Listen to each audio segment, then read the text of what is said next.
Whew, man.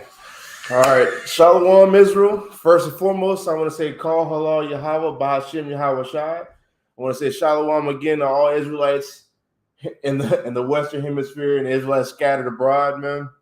Feels good to be back teaching another class. And just like I do all the time, I want to say this. Follow us on Facebook, Instagram, TikTok, and Spotify, right? And Cash App's up there if you want to leave an alms, right?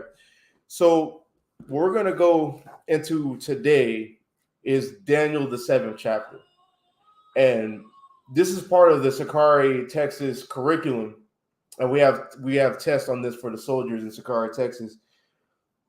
But I also wanted to do this live because Daniel 7, and I don't understand why people don't make a bigger deal about this. When you read Daniel 7, especially when you get near the end of it, it kind of proves who the Edomites are. It like if you want to use hermeneutics and hermeneutics going into basically like precept upon precept and context. When you use hermeneutics, it really points to who the Edomites are, and I don't understand why people don't make a bigger deal about this because I don't see nobody talk about it really. Like for the most part, like I don't know why it's ever been brought up because when you read about the four beasts in Daniel chapter 7 and the little horn, and that they're going to be ruling at the end times, that kind of throws a monkey wrench in people who think the Edomites are what they say Saudi Arabians or Japhites. Because if the Edomites are going to be ruling at the end time, this little horn is going to be ruling at the end time, and that little horn comes out of the fourth beast, and that fourth beast is Rome. Like that, it's just things like that. It's like when you put all that stuff together, it's like there's no way you can come to the conclusion to think that the Edomites are anybody outside of who they call the Caucasians. It just doesn't make any sense. And let's see, am I still on here? Let me see, check this out. Yeah, I'm good. Right? It just doesn't make any sense. And we're going to go through all these things. We're going to prove it. We're going to get some eschatology, and we're going to get some other scriptures about the northern kingdom. Just a few. Just make a quick point on it. So I'm going to start at Daniel chapter 7 from the top. Let me see. Can y'all see that? I can't even tell. Let me see. Let me just zoom in like that. All right. This is Daniel 7, verse 1. I'll just read it anyway. Daniel 7, verse 1. It says, in the first year of Belteshazzar, king of Babylon, Daniel had a dream and visions on his head upon his bed. Then he wrote the dream and told the sum of the matters. Daniel spake and said, I saw in my vision by night, and behold, four winds of the heavens strove upon the great sea. And it says, and four great beasts came up from the sea, diverse one from another. So these four great beasts contextually are kings that are going to rise up in the earth, great kingdoms who are going to rise up in the earth, who are headed up by these specific kings of these specific nations. And to prove that, we can jump down to verse 17. Right, we're going to prove all things like the scripture says. Daniel 7, verse 17, it says, these great beasts, which are four kings, which shall arise out of the earth. So that lets you know exactly what these beasts are. Because most Christians get the four beasts correct for the most part. But you have people who want to contort the breakdown of Daniel 7 to make the beasts into different things. But contextually, these beasts are kings. So I'm going to keep going. Verse 4. It says, the first was like a lion and had eagle's wings. I beheld till the wings thereof were plucked, and it was lifted up from the earth and made stand upon the feet as a man, and a man's heart was given unto it. Or given to it. It's like it, right? A man's heart was given to it. So we know through the precepts and through Daniel himself letting us know who this first beast is. This first beast contextually is the Babylonians. And we know that through looking at Daniel chapter 2, which we're going to get in a second. We know that through going through Daniel chapter 2, which is a parallel prophecy to Daniel chapter 7. So let's go to that real fast. And then we're going to break this down. Prove all things. Prove all things. Was that 30? What was that 31? Right. So Daniel 7 is a parallel prophecy to the king's dream, where the king had a dream about specifically this great image, this great statue, and it basically described things that are on this statue, which is similar to the four. They're starting up again, which is a similitude to the great four beasts that are in Daniel chapter 7. I don't know if y'all can hear the lawnmowers, but my apartment is starting up again. Oh well. Let's see, verse 31. Damn, at 4 p.m., guys. Y'all did this at 8, now it's 4 p.m.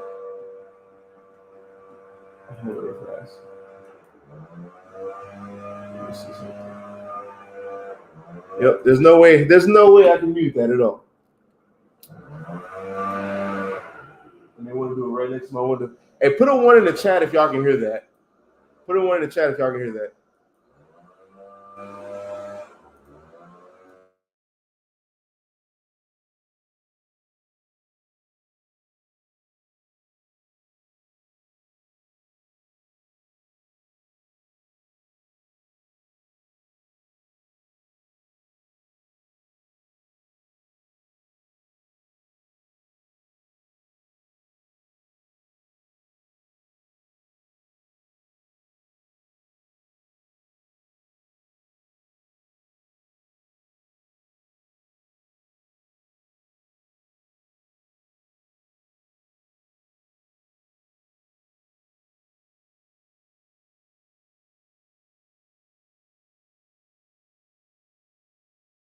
All right, I think he's gone. We're good. Like I was saying before, Daniel chapter 2 and Daniel chapter 7, they're parallel prophecies about the same beast.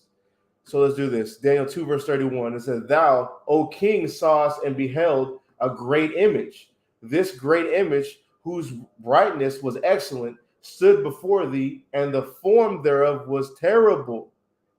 Verse 32. This image head was of fine gold, his breast and his arms are of silver, his belly and his thighs of brass, his legs of iron, his feet part of iron and part of clay.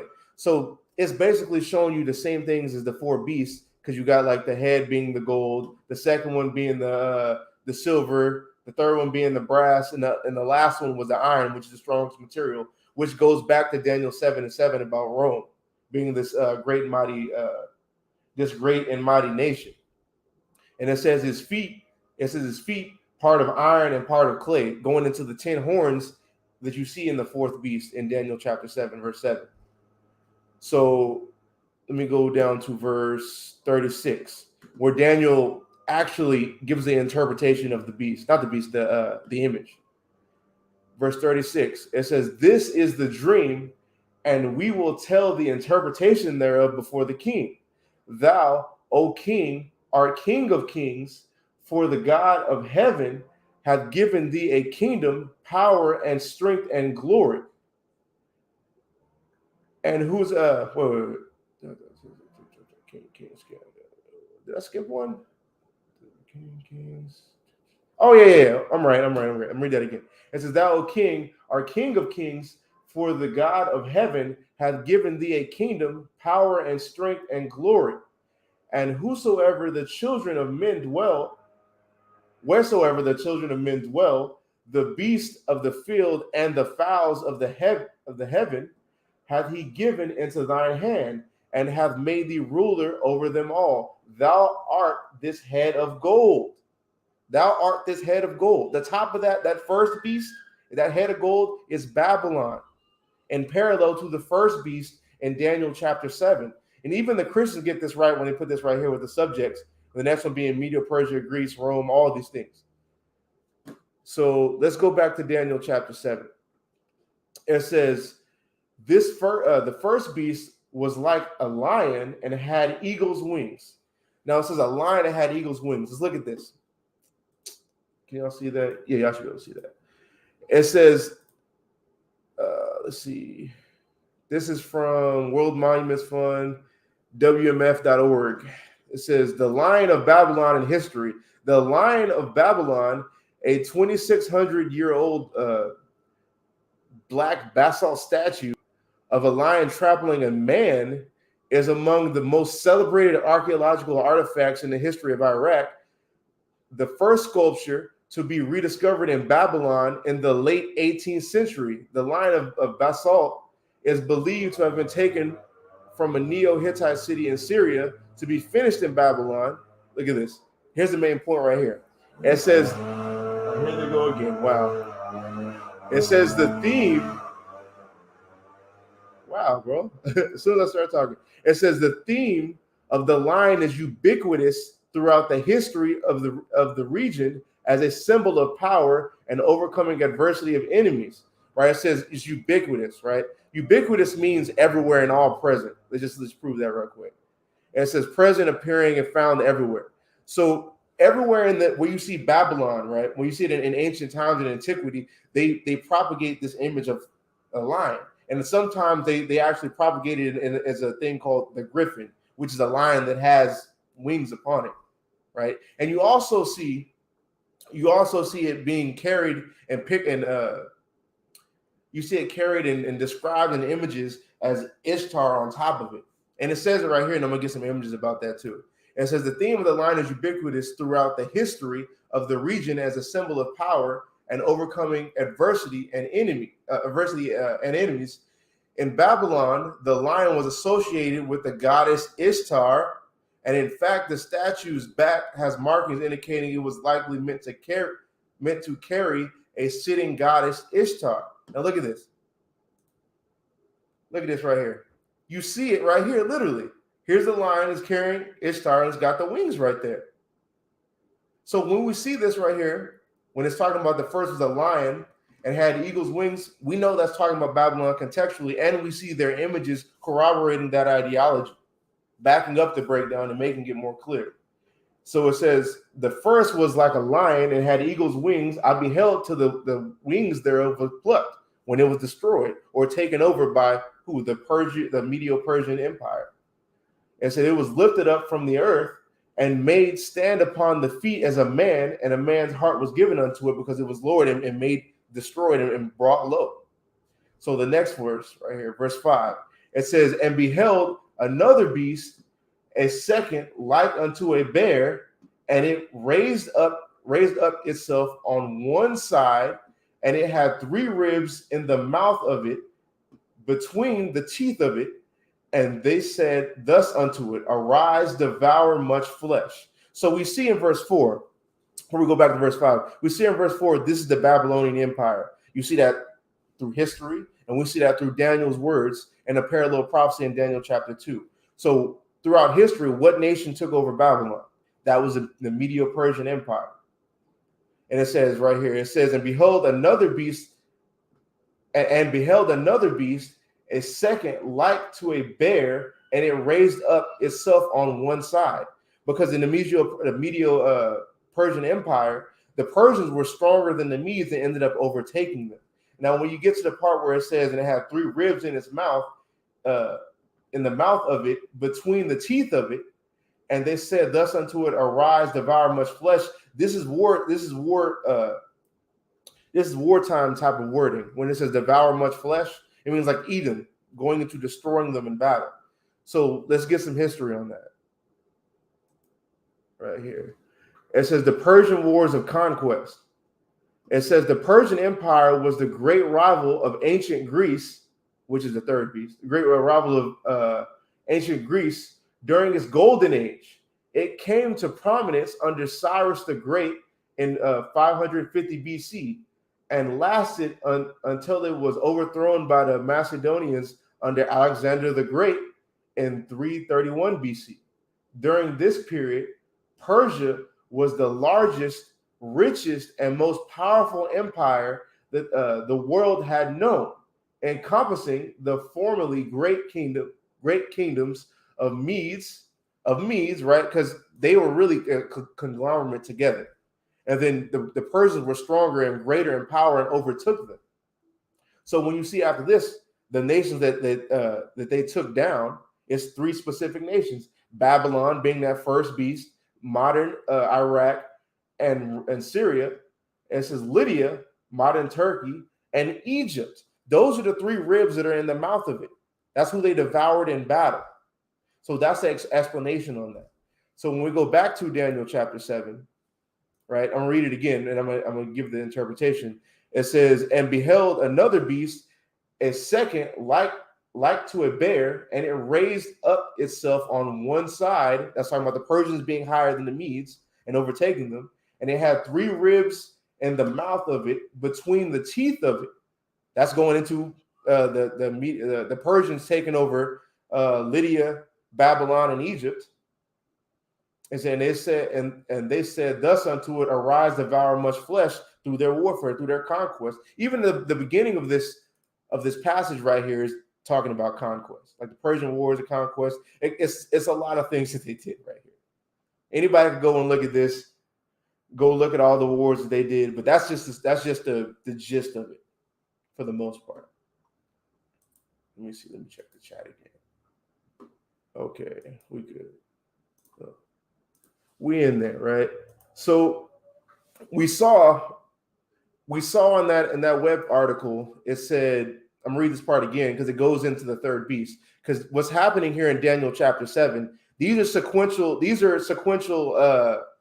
kingdoms that are taken over by one another. Like it starts off with Babylon, which we already seen, and then Babylon was taken over through the Persian Medes, and the Persian Medes was taken over by the third beast. So we're going to read this article and then go into who that third beast is. It says the Persian Empire was the great rival of ancient Greece during the Golden Age. It came to prominence under Cyrus the Great in 550 BC and lasted until it was overthrown by the Macedonians under Alexander the Great in 331 BC. So if we see the context going on in Daniel chapter 7 of these beasts, this beast taking over this beast taking over this beast, we know through history and through context, this third beast has to be the Grecians, headed up by Alexander the Great. And we're going to prove that because look at this. It says, after this, verse 6, after this I beheld, and lo, another like a leopard. Another like a leopard, because you got to remember, this is talking about the kings. Going back to Daniel 7 and 17 again, says these great beasts, which are four, are kings. So that's talking about the king of whatever nation took over the Persian. That's talking about Alexander, who headed up Greece. So it says it was like unto a leopard. It's not like unto a leopard. Now let's go into an image. Let's go into an image of Alexander the Great. Let's see. Let me see if I got this right here. Right. He had he went into war with leopard skin on the back of his horse. You see it right here, and you have certain coins. I saw another thing when I was looking this stuff up, right? Because I had trouble finding this image, and I want to make this point very clear too. And I found this out when I was researching all my stuff again. A lot of sources that we have, y'all need to back these up. Because I had all the stuff that I had, all these web pages that I had, like I'm not even using the original ones that I had when I had this breakdown. It's like they're taking these down. Like I had to look for the 10 common markets. I couldn't find that original one. I could barely find this image. Like they taking a lot of this stuff down. So y'all might want to find these web articles and save them somehow. Because I had to, bro, it took me forever to find all this stuff. And I've been had this since I've been in this room. But back to what I was saying. But I mean, that's important though. Like that's important so this information doesn't get just lost, bro. To be honest. But back to what I was saying.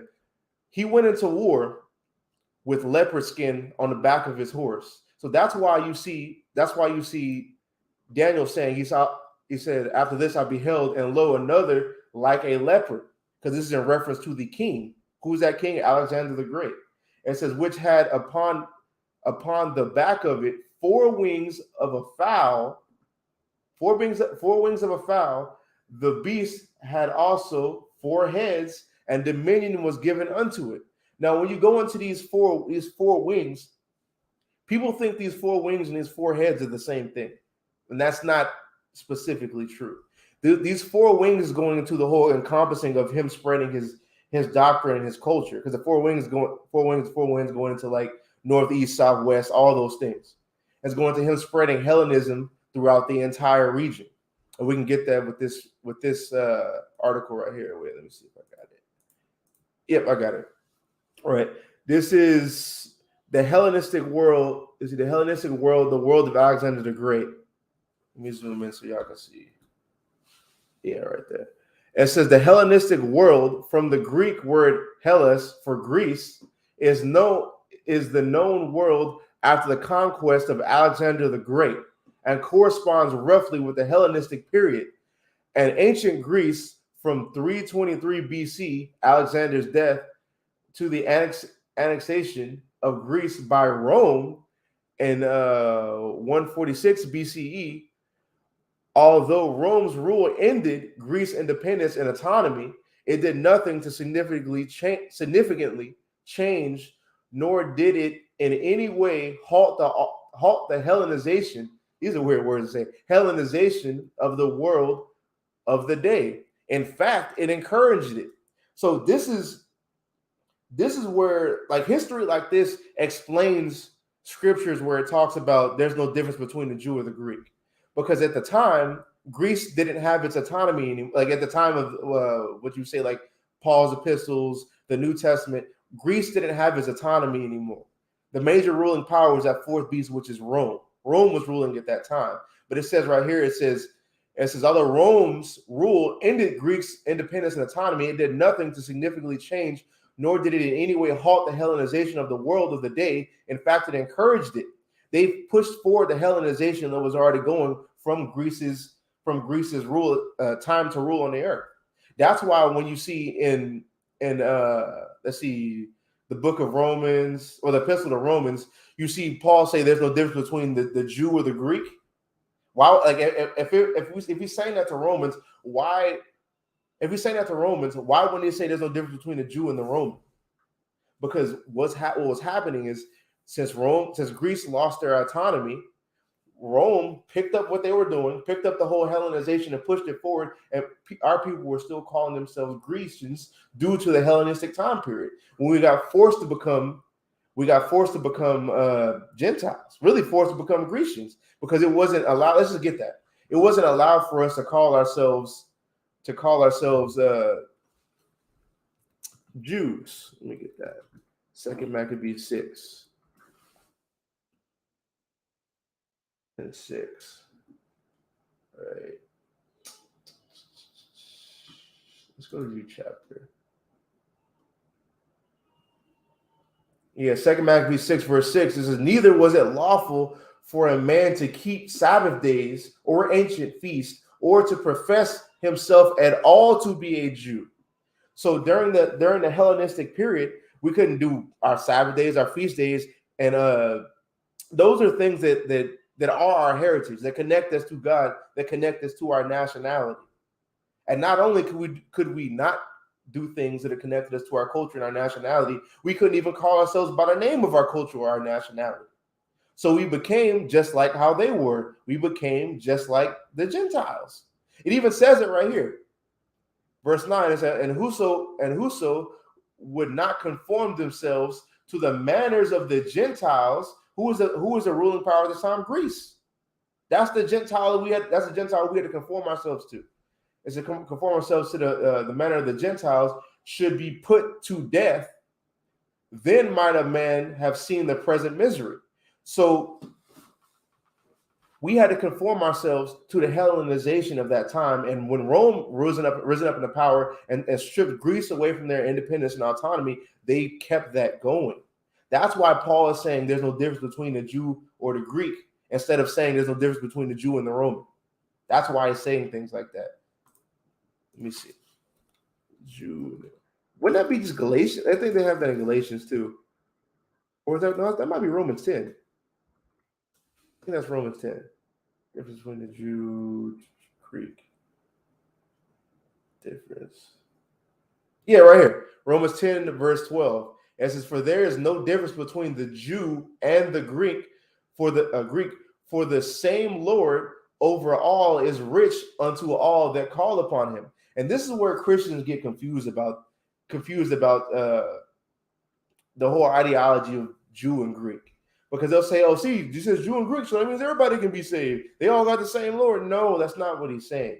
He's saying the people calling themselves Greeks, whose salvation is open for, have the same power or God, which is Yahweh, than the Israelites over here in Judea who know that they're Israelites. And even the whole context of Romans chapter 10 is, brethren, my heart's desire and prayer to God for Israel is that they might be saved.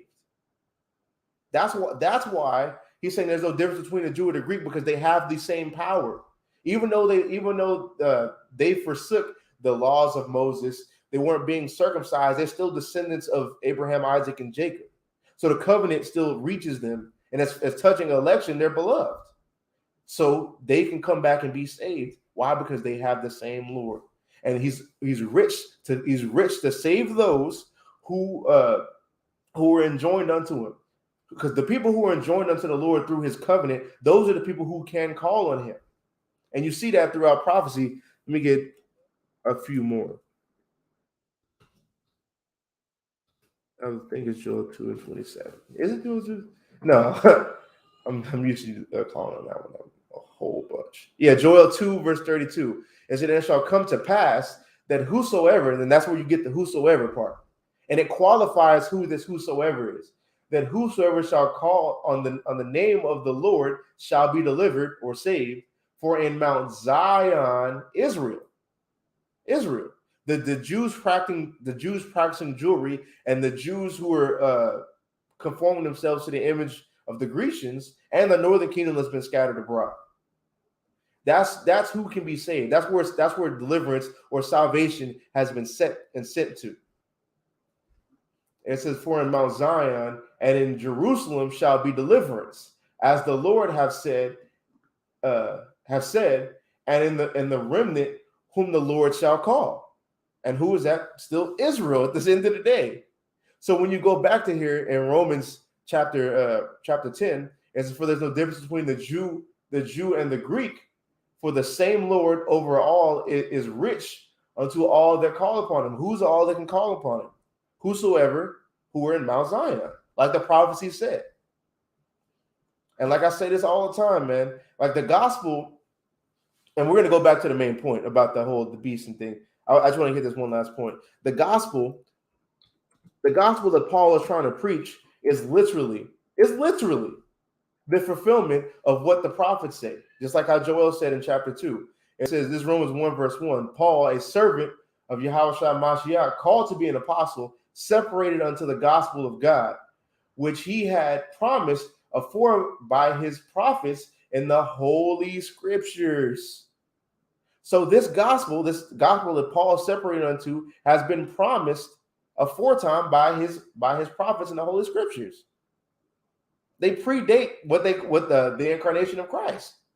They predate all that, and all that has been mentioned and sent to Zion, which is Israel. That's why Paul is saying there's no difference between the Jew or the Greek. And if people read the Bible, paid attention to history, or were actually scholastic, you wouldn't be tripped up by stuff like that. You wouldn't have your own presuppositions about what you think the Bible says. When they say the narcissistic it's a narcissistic hermeneutic.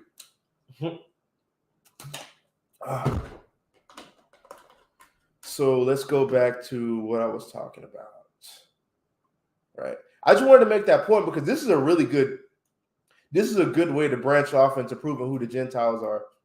Like I really like when I found this, I was like, let me just throw this in my pocket. You really could use this on the streets if you wanted to explain it. Right. I'm gonna read it one more time and I'm gonna keep going. It's although Rome's rule ended Greeks' independence and autonomy, it did nothing to significantly change, nor did it in any way halt the Hellenization of the world of the day. In fact, it encouraged it. As Alexander the Great of Macedon led his armies on a series of campaigns which successfully conquered the then known world from Macedon through Greece down to Egypt, across Persia to India, Alexander's, and here's the main part right here about the going back to Daniel 7 about the wings. Let me see. Let's see. Where was we at? Yeah, about the wings. Because I was saying people will say the four wings of the fowl and the four heads are the same. The four wings are going into the north, east, south, west, all things that encompass the area that he Hellenized. And it's going to say it in the same article. It says Alexander's tutor Alexander's tutor was the Greek philosopher Aristotle. I don't care about that time period. Who impressed upon him the value of Greek culture and philosophy. As Alexander campaigned, he spread Greek thought and culture in his wake, thus Hellenizing to make Greek in culture and civilization those he conquered. So he went around overriding people's cultures and bringing Greek philosophies, the Greek gods, the Greek pantheon of gods, their philosophies, them thinking like they have the best thinkers in the world with all their thoughts on ethics and stuff. And it's hilarious. It's hilarious for no, I'm gonna just say I don't even care. It's hilarious for Caucasians to speak about ethics. If you sit back and think about just the ideology, no, not even ideology, just the history that we see of Edomites conquering all the world. Even in this time period where Alexander the Great, I'm just gonna just take over your land, kill all your people, rape your women, and then I'm gonna show you what ethics are. Like that's like the Bible talks about a hypocritical nation. It's not talking about them, but man, is it applicable, right? But this is going into the Hellenization. Now, when you get to the four heads in Daniel chapter 7, right, as in the beast had also four heads. This is going into the how do you say that word? Where is it at? It says, I'm reading and then I'm gonna get to that word. It's this one right here. It says, after Alexander's death, his empire was divided among his four generals. Look at that, divided amongst his four generals. That's why it says four heads. What the heads do head up a nation. Just like a man's a head of a household. It says known in Latin as the Diadochi, I believe, Diadochi, the name by which they are still referenced from the Greek. I'm not even going to try to pronounce that. It's a meaning successors, right? And the fourth one was Lysimaeus, who had took over Thrace and Asia Minor. So Cassander took over Macedonia and Greece. Ptolemy is who ruled Egypt, Palestine, Sicily, Petra, Cyrus, and Seleucus Nicanor, as who ruled over the remainder of Asia and founded the Seleucid Empire, right? Comprised of Mesopotamia, the Levant, Persia, and part of India. So that's pretty much the breakdown on the third beast. When you get to where it says, and I beheld, I'll break it down again. It says, after this I beheld, and lo, another like a leopard. Is a representation of Alexander the Great. Alexander, why am I tripping? Alexander the Great, who we know went out into battle with leopard skin upon his horse and conquered many nations.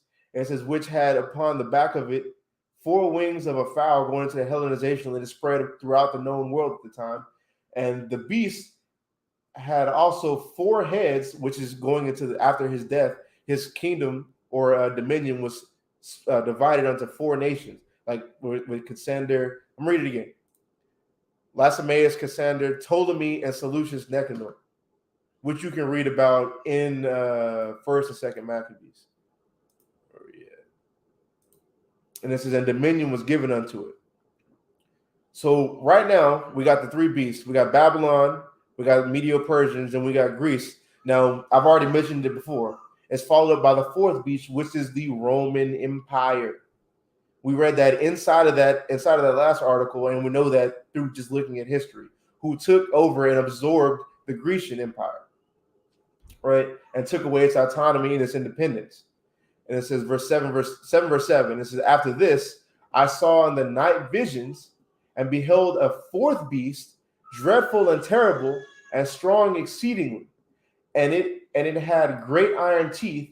It devoured and brake in pieces and stamped the residue with the feet of it, and it was diverse from all the beasts that were before it, and it had 10 horns.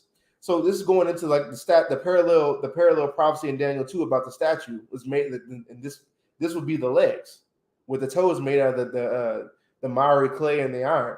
That toes, how many toes you have? 5 on one foot, 5 on the other. That's 10. That's going into the 10 horns. Parallel prophecy.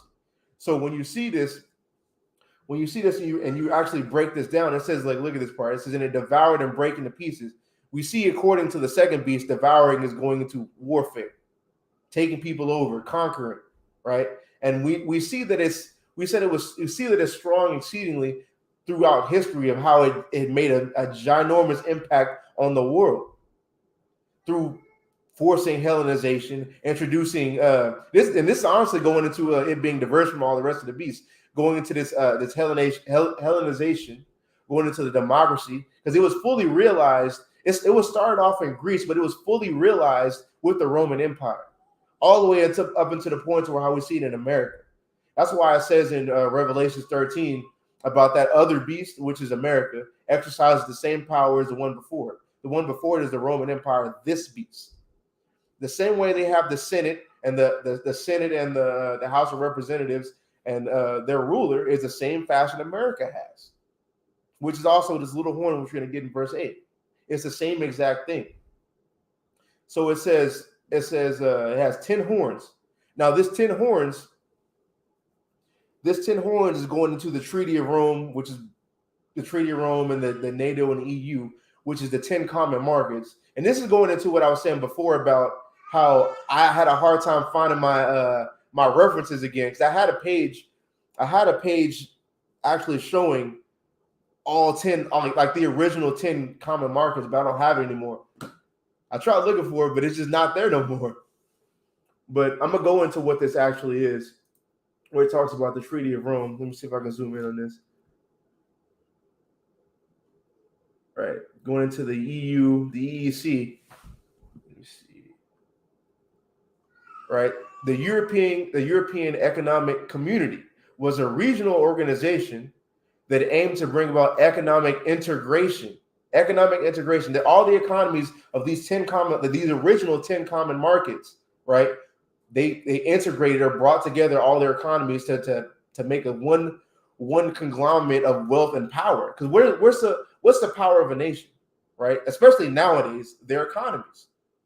That's the wealth of their power. They put them all together to make this one thing. Now, where's this at? Oh no, I'm just gonna keep reading. It's to bring about economic integration among its member states. It was created by the Treaty of Rome. The Treaty of Rome in 1957. As upon the formation of the European Union in 1993. That was the year I was born. It says the EEC was incorporated into the EU and renamed the European Community. And then I ended up getting phased out back into the EU. That's what that's saying. It's going to just go into more stuff. And I was trying to find the original article that I had, because all the articles I see now has the 10 common markets plus the additions on it.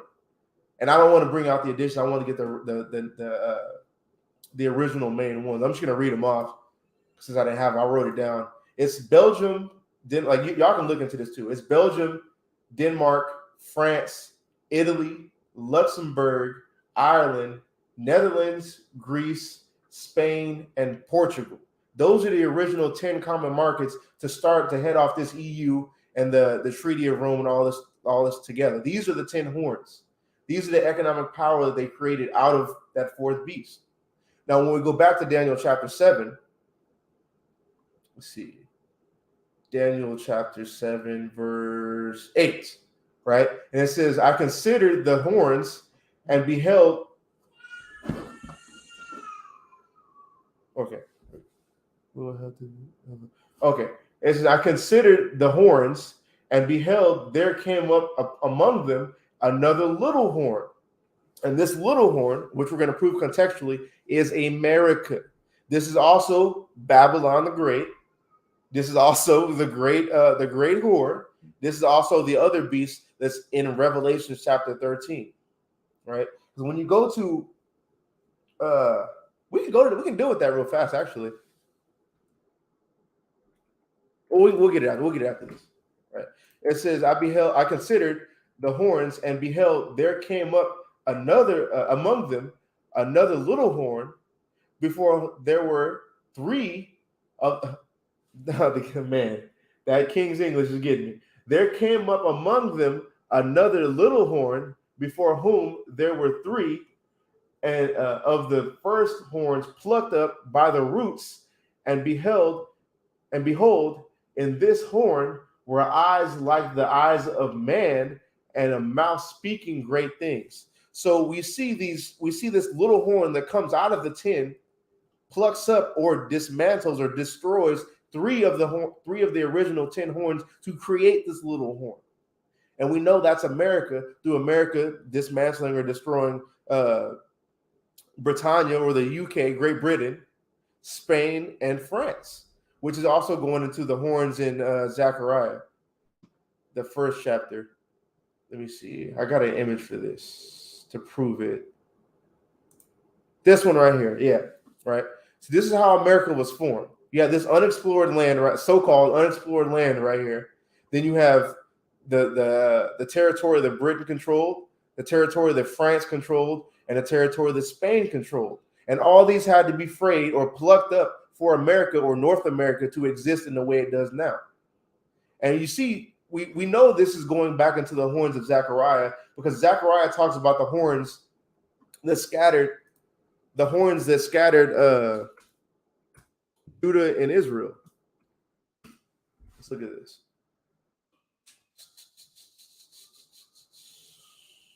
Where is this at?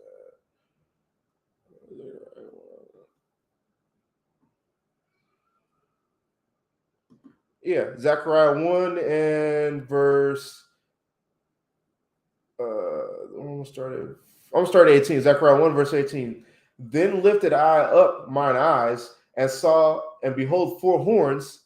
And I said unto the angel that talked with me, what be these? And he answered me, these are the horns which have scattered Judah, Israel, and Jerusalem, basically all of Israel. And when you go back and look at these horns, let's look at this. Where did I get this image at?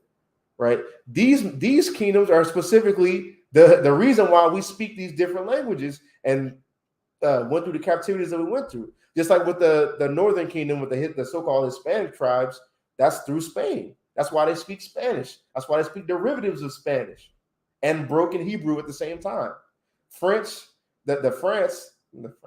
The French took over what we know was like the Levites. That's why they speak French. That's like one of their main languages they speak over there is French. And then the UK or Great Britain, we know that's the reason why we speak freaking English now, like the King's English, like the Judites over here in America. And we were scattered through all these specific captivities. We were scattered through all these captivities, and this is evidence that these same horns are the same ones in Zechariah, because these are the ones that scattered us. These are the ones that are the direct reason why we operate the way we operate. The way we operate under these false religions, going back and turning to Roman numerals and their sentence and all their stuff, all the stuff that comes from Rome, right? Because these are part of the 10 horns that are derivatives of the 4th beast of the Roman Empire. This is also why we speak Spanish. That's also why we speak French. That's also why we speak English. All these things shows you how all the prophecies tie right back up to each other. Right. So going back into Daniel 7, where is we at? Daniel 7 and verse 8. And this is, I considered the horns and beheld there came up among them another little horn, before whom there were 3 of the first horns plucked up by the roots, and beheld in this, why am I tripping today?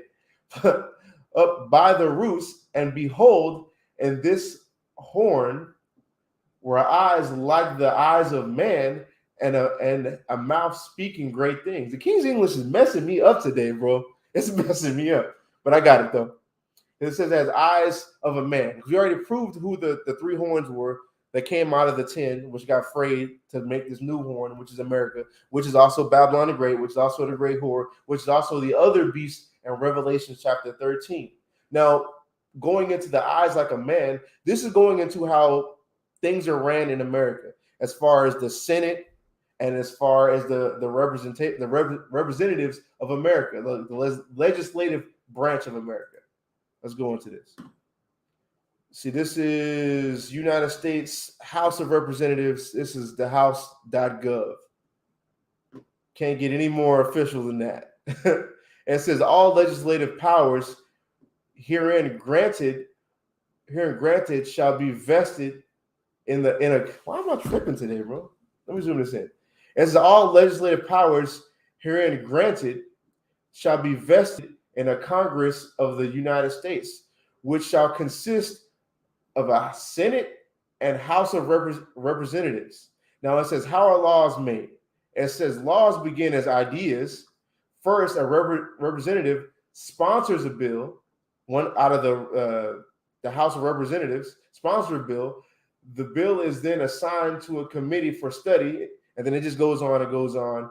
And then it says the bill moves to the Senate. In the Senate, the bill is assigned to another committee of release, and then it goes into them going and looking over it. And then once they see eye to eye, just like the eyes of man, these two eyes got to see eye to eye together, then a bill can go forth to be passed.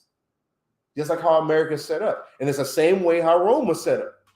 Just like how you have the Senate, you have the representatives. It's the same thing, just like how America exercises the same power as the first beast in Revelation chapter 13, which is the revised Roman Empire. So this is how you demonstrate the eyes of a man. These two eyes, right, have to see eye to eye for this place to move. Supposedly, right? Supposedly, because you know how America is. They make it up as they go. But this is how according to them, right? According to them, how they run their nation. Let me check the chat real quick, because I can't even see any of this. Okay. Let me see that. Okay, we good. All right. Back to where I was going at. So let's look at this again. Then we'll move on. And then we'll summarize all this so far. It says, I consider the horns and beheld there came up among them another little horn, which is going to America. And it says, before whom there were three of the first horns plucked up by the roots, right? Plucked up by the roots, because there was root over here in America, which was Britannia or Britain, France, and Spain, to make America, which is really North America, the conglomerate of North America, right? Where's we at? It said, behold, and this horn were eyes like the eyes of a man, because this, for America to move forward on any type of laws, any codified laws, these two eyes have to be eye to eye, have to be in agreement. The House and the Senate, and it says, and having a mouth speaking great things, so you know the pride of America. This goes into the Edomites' pride, going into Babylon's pride, saying that we sit a virgin. We should not see widowhood. That's what it says in Revelation. I believe it's the 18th chapter. You know, I'm proud to be American. At least I know I'm free, which is really going into slavery of the colored races, the melanated races. But so far, what we have from verse 3 all the way to verse 8, we got Babylon, which is the first beast. Second beast, Medo-Persians. Third beast, Greece. Fourth beast, Rome. The little horn that takes off the three is America. Now, going into verse 9, it says, I beheld till the thrones were cast down. These thrones that were cast down were these nations, these great kings that we just named. So after all that happens, after this last one, because it's saying after this last, because really these are sequential, like I said before, one follows after the other in sequence. So after all that, after America falls, then it says, I beheld till the thrones were cast down, and the Ancient of Days did sit, going into Yahweh, and going into his kingdom being established on earth. And it says, whose garment was white as snow, and the hair of his head like the pure wool. His throne was like the fiery flame that's going to the chariots, and his wheels as burning fire. A fiery stream issued and came forth from before him. Thousands ministered unto him, and 10,000 times 10,000 stood before him. The judgment was set, and the books were open. The judgment was set, and the books were open. And we see the books being open as far as the people being delivered who's written in that book. And you see that past, this is post Jacob's trouble. You see that in Daniel chapter 12. And it says, let's go to that real fast. It says the books were open. Daniel 12. It's written in the book, right? It says Daniel 12:1, and it says, and at that time shall Michael stand up, the great prince, which standeth for the children of thy people, and there shall be a time of trouble, such as never was since there was a nation, even to that same time. At that time, thy people, who's thy people? Daniel's people, thy people, the Israelites, shall be delivered, everyone that shall be found written in the book. So the only people who is going to see that salvation are Israelites. And out of those Israelites, the ones who are written in the book, those are the ones who are going to see that salvation when this kingdom is established on earth. Let's see. Going in really honestly, when I say that, I'm talking about the 1/3 and the 144, because I don't want to negate the 2/3 who have to know death by pain, who are going to be reborn in the kingdom. A topic we've talked about on this channel multiple times. I'm not going to jump into. So where was we at? We finished 10. Okay, let's go to 11. It says, I beheld then, because actually, I want to make a point real fast on verse 9. It says, I beheld till the thrones were cast down, and the Ancient of Days did sit.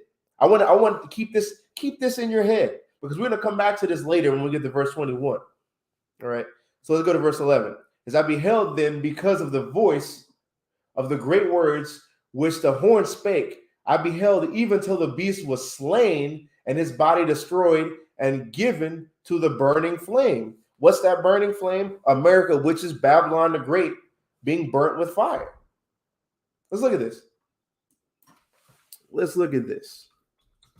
Let's go there. Let's good old Revelation 18. This is verse 10 or is it verse 8?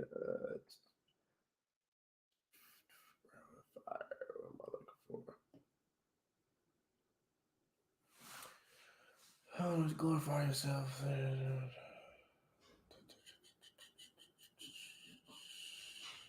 Okay, I'm just going to start at verse 7. Let's get to the point. Revelation 18, verse 7. It says, how much should she have glorified herself going to Babylon and lived deliciously, so much torment and sorrow give her. For she have said in her heart, I sit a queen. That's the word I was looking for, not verse. I sit a queen and am no widow and shall see no sorrow. Those are those great words that America speaks. These Americans who are proud to be Americans think they will never know widowhood. Widowhood is going to them being destroyed. They think America will not be destroyed. Like America will last forever, which is ridiculous, right? And it's crazy for Americans to believe that anyway, because America is doing, if you pay attention to the way Rome was, I need to do a class on that. If you pay attention to the way Rome fell, America's following right after that. It's funny. And it's crazy because the Romans said the same thing. Romans did the same exact thing. And what happened? They fell. And what's going to happen to America? America's going to fall in the same fashion. And it says, verse 8, it says, therefore her plague shall come in one day, death and mourning and famine, and she shall be utterly burned with fire. For strong is the Lord God who judgeth her. So she's going to be burnt with fire. Babylon the Great is going to be burnt with fire. That last beast is going to be burnt with fire. That last horn is going to be burnt with fire. The great whore, that other beast that you see in Revelation 13, utterly burnt with fire. And what's going to be funny, the funny part is that beast is going to do that. I mean, the people who are going to burn Babylon with fire is the people who were supposed to be down with Babylon. Look at this.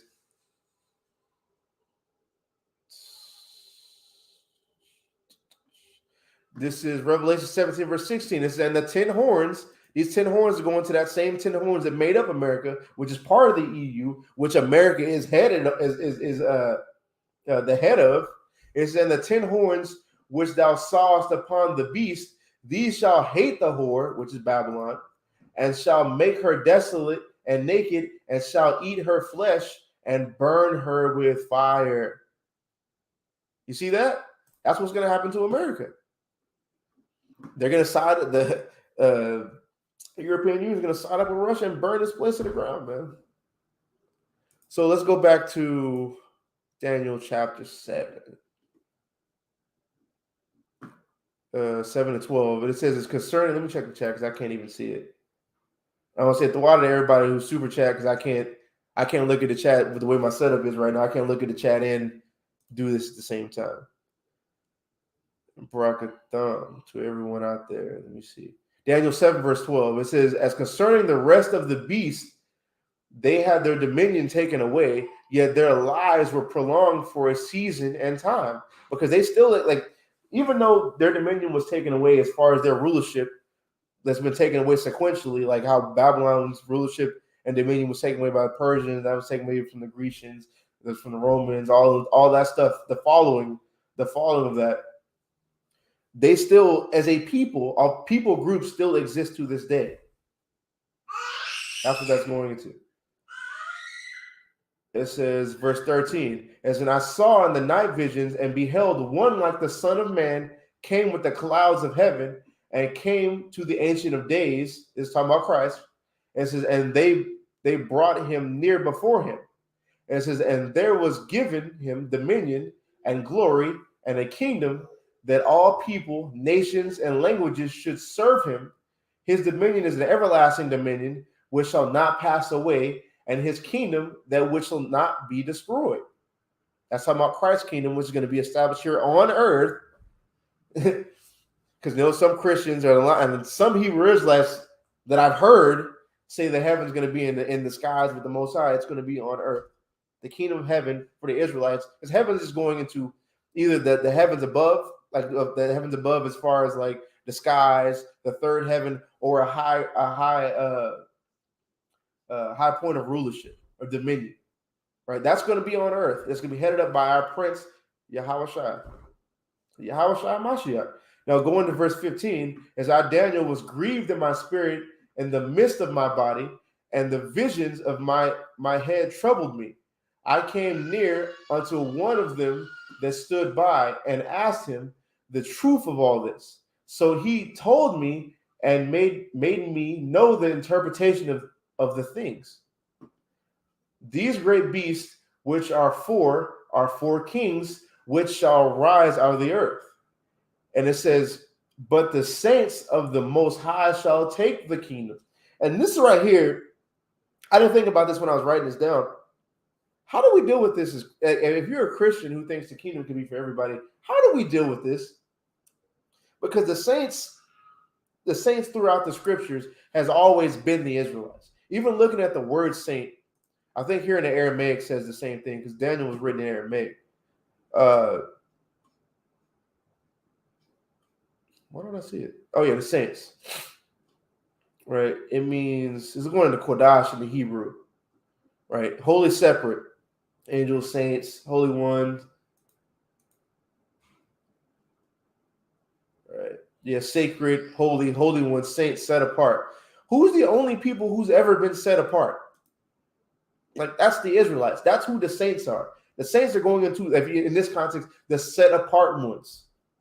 The set apart ones, the Israelites, shall take the kingdom.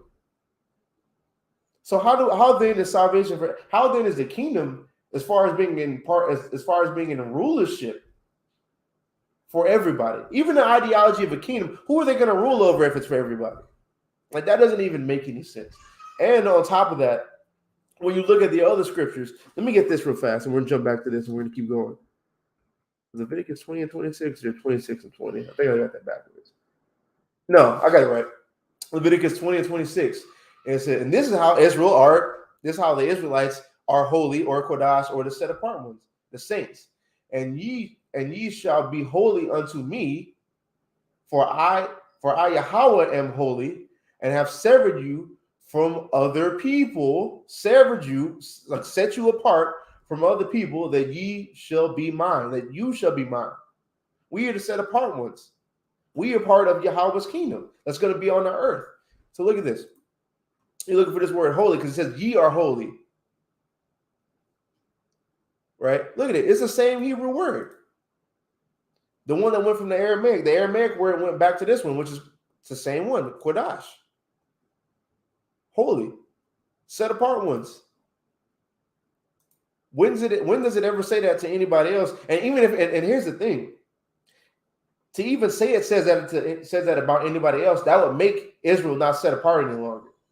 To say anybody else could be saved or anybody else could be a saint, that would make them no longer saints because they wouldn't be set apart no longer. Because set apart means like rare. Set apart means like this is the only one. These are the ones that I put over here for this specific purpose. So if other people can be set apart, then nobody's set apart. That doesn't make any sense. Then you go to the other scriptures calling Israel saints. What is that? 148:14. 148, Psalms 148, verse 14. He also exalteth the horn of his people, the praise of all his saints, even specifically, even of the children of Israel, a people near unto him, praise ye Yahweh, because we are the saints. The Bible says we're the saints. The ideology of a saint proves we are the saints. The Hebrew word proves we are the saints. So we are the ones that are going to take this kingdom. And also, the people who's going to obtain the kingdom are going to be written in the book. Who's written in the book? Daniel's people. Who's Daniel's people? The Israelites. So salvation, as far as being in the kingdom, cannot be for everybody. Let me get one more, and then we'll continue on. Look at this. Daniel. This is Psalms 50, verse 5. It says, gather my saints together unto me, those that have made a covenant with me by sacrifice. Who made a covenant with the Lord by sacrifice? The Israelites. Who had the blood splattered upon them? The Israelites. Who had the blood splattered upon them to enjoin them unto the covenant? The Israelites. So I don't understand how we can read this book and say, "Oh, Christ died, so everybody can be a part of it." Come on, bro. Like why does the Bible now have to contradict itself for your theology to stand? They talk about Hebrew Israelites making all like vocab in his stable of raccoons. I gotta say that for YouTube. Vocab in his stable of raccoons want to get on their live stream and talk about Hebrew Israelites make all these mistakes. But how if all these scriptures are true in the order we brought them out, how then can your theology stand then? And the answer is it can't. Like you're just a devil who got paid the bag, man. You got paid the bag to try to come up against this. That's the only, and honestly, man, that's the only conclusion you can come to. Like I don't mean the sidebar, but that's the only conclusion you can come to, man. Can't nobody be this fixated on one group of people to where you dedicate your entire life to try to combat them. Like you got paid, man. But I digress. Going back to this Daniel 7, verse 18. It's but the saints of the Most High shall take the kingdom and possess the kingdom forever, even forever and ever. All right. We will possess the kingdom. Can I take this off? Okay, there we go. It says, then I would know the truth of the fourth beast, which was diverse from all the others, exceeding dreadful, whose teeth were of iron, and his nails of brass, which devoured, break in pieces, and stepped the residue with his feet. Because you have to think about this, man. Rome is such a powerful, like, not knowing anything about the Bible and just going through life, you're not hearing about, like, you're not hearing about Babylon, Persia, the Medo-Persian Empire, or really even Greece specifically like that, like how you hear about the Roman Empire. Like, the Roman Empire had such an impact on the world, conquered so many people, like had so many diverse arts of war, of taking over people, destroying major people in battle, having so many notable people, rulers, notable events in history, even their rebirth, which is the Renaissance, like that deadly wound that was healed, like it says in Revelation 13. We're always hearing about that. I know y'all, like I've been through school. I went through grade school and college hearing about the Renaissance era, studying. I took a class about that in college. I was made to take a class about that in college. Like that's something that it's such an exceedingly dreadful nation, and it was such an exceedingly terrible nation on this earth, to where like its name is etched in everything you do here, everything you learn here. The days, the way the day system is, the way the month system is etched into your entire fabric of being in America. Like that's what made them different than the other beasts, because they don't have that. They don't have the notoriety. All the other beasts and other nations really don't have the notoriety that Rome has and still has to this day. I'm gonna go on to verse 20. Right. It says, and of the 10 horns that were in his head from Rome, the 10 horns in his head, and of the other which came up, which is America, and before whom 3 fell, which is Britain, Spain, and France. Says, even of that horn that had eyes and a mouth that spake very great things, whose look was more stout than his fellows, right? And you see that part about his look more stout than his fellows, because the 10 horns still, like they were like the 3 horns that was frayed, their dominions was diminished to make America, but they still exist to this day, and are still part of that EU. But America is still the head of the. If you look at who's the figurehead of the EU, the European Union, that's a derivative of the Treaty of Rome. America is still heading that up over all that. They're not about to ask what they're not about to go up to Greece and say, how you feel about what Vladimir Putin is doing. They're going to ask Joe Biden. Every time Joe Biden says anything, it's extolled. It's extolled above the clouds in regards to NATO and EU related things. And that's the way how America is, through its pride and through how it is in the earth. That's why it's more stout than its fellows. And just how America is a superpower in itself. But this is the main point I wanted to make, dealing with the whole Esau, who Esau is in the north, and where the northern kingdom is. Because when you read verse 21, it's, I beheld, and the same horn, this is talking about that little horn. That same horn, which we proved is America, made war with the saints and prevailed against them until the Ancient of Days came. So this same horn is going to prevail against the saints, in essence, have them in captivity until the Ancient of Days come, which is basically Yahweh's kingdom is established on earth. So if that is the case, which is saying that they're going to be that's honestly saying they're going to be the last ruling power. So let's look at other parallel prophecies about who's going to be the last ruling power and see if we can come to some kind of conclusion, right? So let's go to Obadiah. Let me get Obadiah, right? 21. It's Obadiah 1 and 21. It's really Obadiah 21. It says, Saviors shall come up on Mount Zion and judge the Mount of Esau, right? And it says, and the kingdom shall be the Lord's. So this is saying Esau is going to be the last ruling power, because the kingdom of the Lord's isn't now. We're not living in that now. But when will it come? After it's like it. When will it come? After the Mount of Esau has been judged. That's when the Lord's kingdom will come. Going back to Daniel 7:21, as I beheld, and the same horn made war with the saints and prevailed against them until the Ancient of Days came. So when the Ancient of Days comes, that's when the kingdom is going to be established. If this same horn is the last one that's going to be ruling, and you see Esau is going to be the last nation ruling until the Lord's kingdom is established on earth, till the saints possess the kingdom, rather, what does that mean? That means this last horn, the nation who represents this last horn, have to be Edomites. unless there's another captivity somewhere in between there. Like, and they would have to, anybody who believes Esau is the heirs would then have to explain that. And honestly, if you believe the Esau is the Arabs, you're really going, like, according to the precepts we brought out with so far, and I'm gonna get some more after this, you're gonna have to give a completely different Daniel 7 breakdown. And you can't start with the first beast. It can't be different with the first beast, because that's Babylon. You can't play no games with that. You're gonna have to give a completely different one.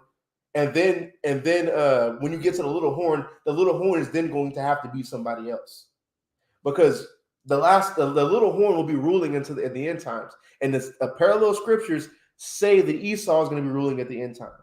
So who's head over America? The so-called Caucasian man. So he's Edomites. He's Esau, and if he's Esau, they came out of 3 horns from the Roman Empire. So what does that mean? All 10 of those horns are Edomites. The 4th beast are Edomites. Rome are Edomites. That's why you have that book written about how what did it say? Esau. What's that book called about Esau and Rome? It said there's a book written about how the Romans are Edomites. I gotta find that book.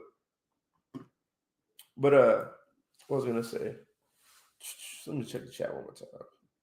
Dang, we got 65 people here. Lord of grace. But like I was saying, let's get some more precepts on this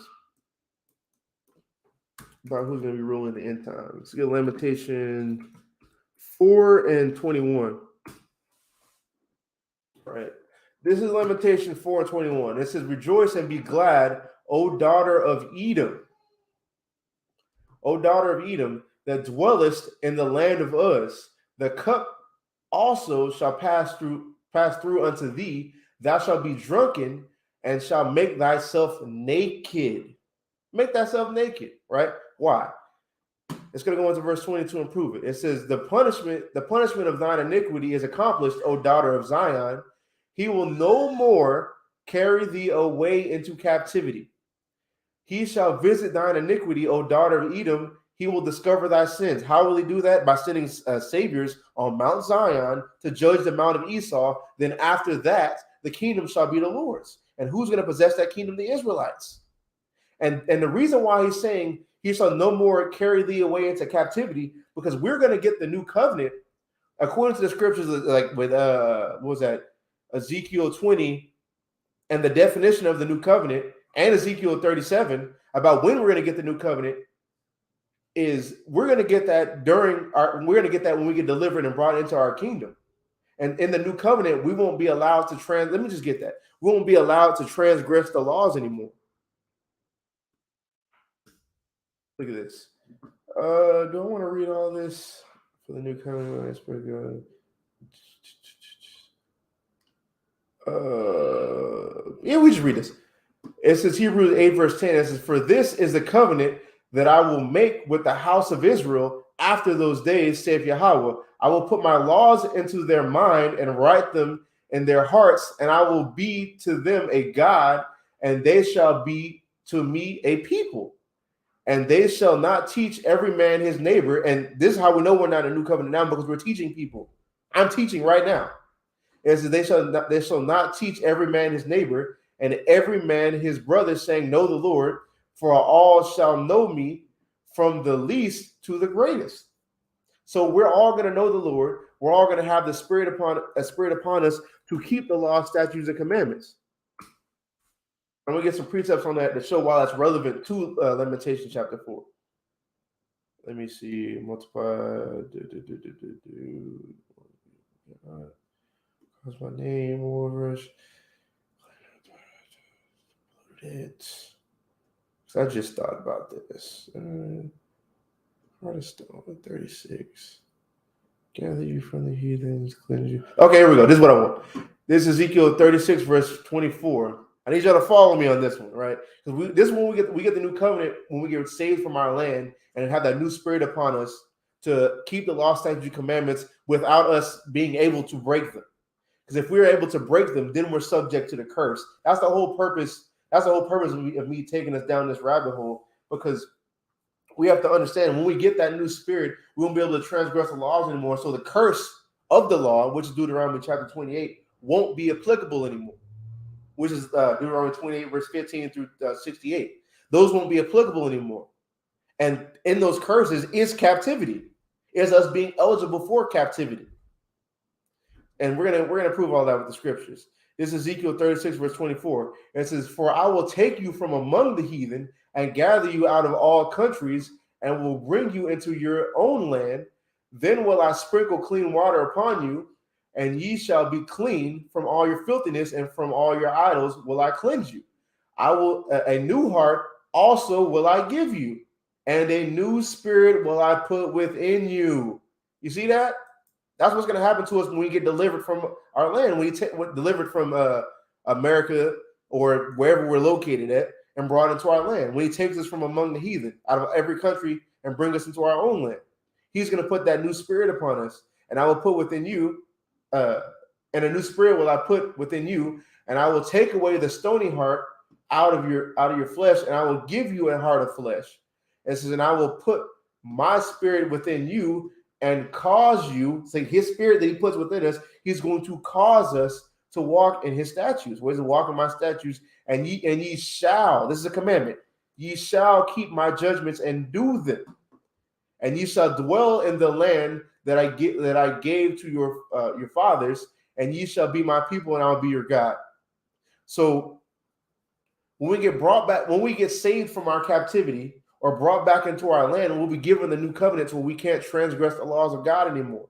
And that's imperative to understand, going back to what I said before about Deuteronomy 28, verse 15.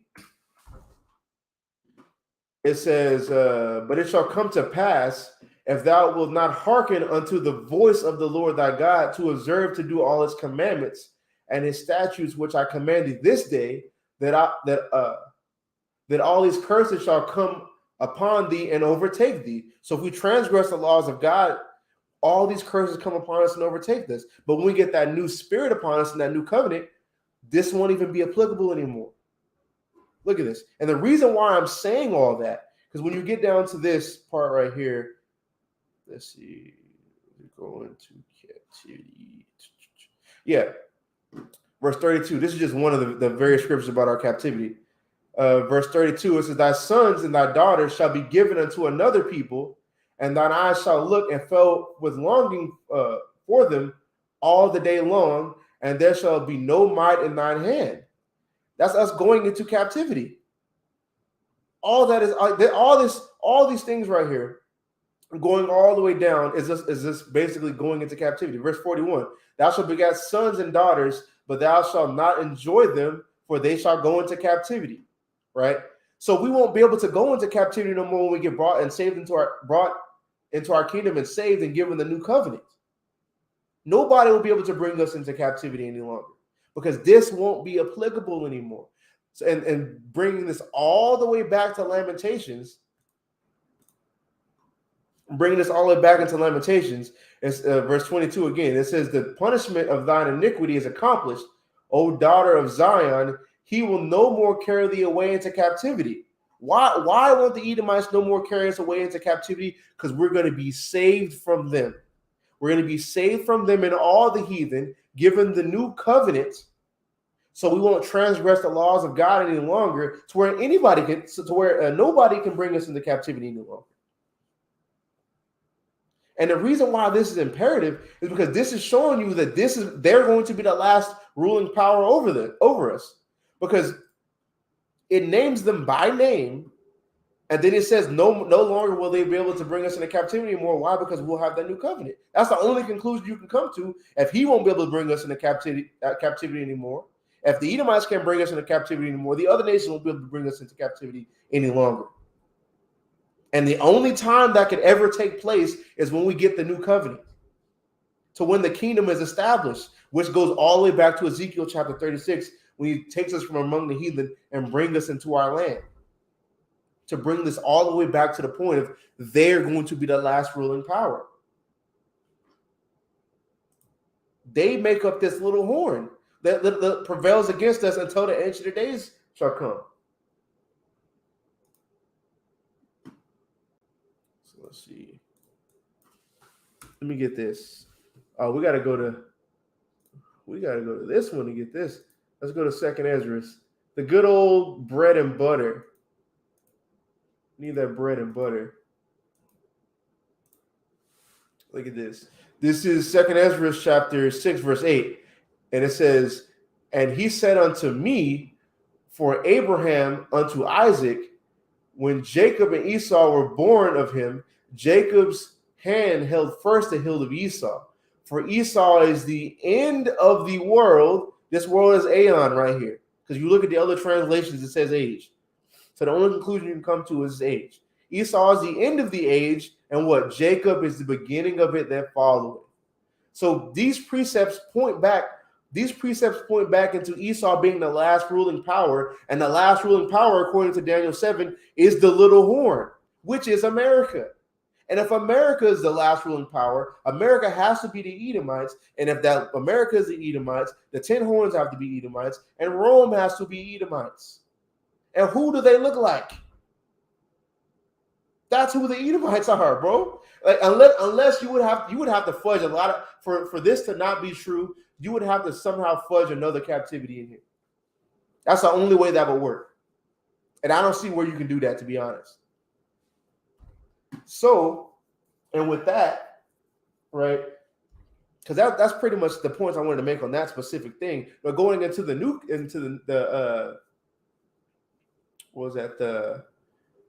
northern kingdom, so we see this horn is the last ruling power, which is America, right? Which is also Babylon the Great. So let's look at some end time prophecies about Babylon. I'm just throwing this in because this ain't even really part of it. I'm just throwing this in here to just get on some Negro onlys. to be honest, Jeremiah 23, verse 5. All right, let's look at this. It says, behold, the days come, saith the Lord, saith Yahweh, that I will raise unto David a righteous branch, and a king shall reign and prosper, and shall execute judgment and justice in the earth. In his days, Judah shall be saved, and Israel shall dwell safely, both kingdoms. That hasn't been realized yet. And this is his name, whereby he shall be called the Lord our righteousness. It says, therefore, behold, the days come, saith the Lord, that they shall no more say, the Lord liveth, which brought up the children of Israel out of the land of Egypt, but the Lord liveth, which brought up and which led the seed of the house of Israel out of the north country. The north country, prophetically, throughout all the prophetic books and the prophets, rather, have always been pointed to Babylon. Now, after Babylon was destroyed, you don't see the northern kingdom and the southern kingdom being delivered out of that. So this is talking about that new Babylon, which we see in Revelations, which is also that little horn. And if you don't even want to believe that, this is talking about that last captivity that they're being freed from, which we can see is the Edomites, and which we can see is America due to it being the little horn. So the northern kingdom and the southern kingdom have to be delivered from the same place. And if y'all want to call yourself southern kingdom Jews, you want to call yourself southern kingdom Israelites, that must mean and you're saying you're going to get saved and delivered from this place, right? That must mean the northern kingdom is here. And if you want to say that they're Negro only, you're going to have to show me who they are then. And if you can't do that, you need to stop calling yourself Jews. y'all want to dismantle, y'all want to like talk against the chart all the time, but y'all want to call yourself Judites. That doesn't make no damn sense. But this is talking about the last captivity Israel was going to be serving, because they're going to dwell in their land after this. So that must mean this last captivity they're serving is under the little horn and Edomites, or where they're interchangeable. So the northern kingdom has to be here in America. One more. This is going to say the same thing. This is this is what I want. Yeah, that's what I want. Jeremiah 3:18. In those days, the house of Judah shall walk with the house of Israel, and they shall come out together come together out of the land of the north. That didn't happen in ancient Babylon. That never happened in ancient Babylon. So that's talking about this time period. If y'all say this is Babylon, y'all want to call yourselves Judites from the tribe of Judah or from the southern kingdom, where is Israel? Because they have to be where you are. They shall come together out of the land of the north to the land that I have given for an inheritance unto your fathers. And that's talking about that final salvation we get when we get brought back into our land. So this is them walking out of their final captivity, which we know is under the little horn and the Edomites. And if y'all say y'all are them, the northern kingdom has to be here. And I love bringing this out because every time this is posed to Negro onlys, you have no answer for it because there is no answer for it.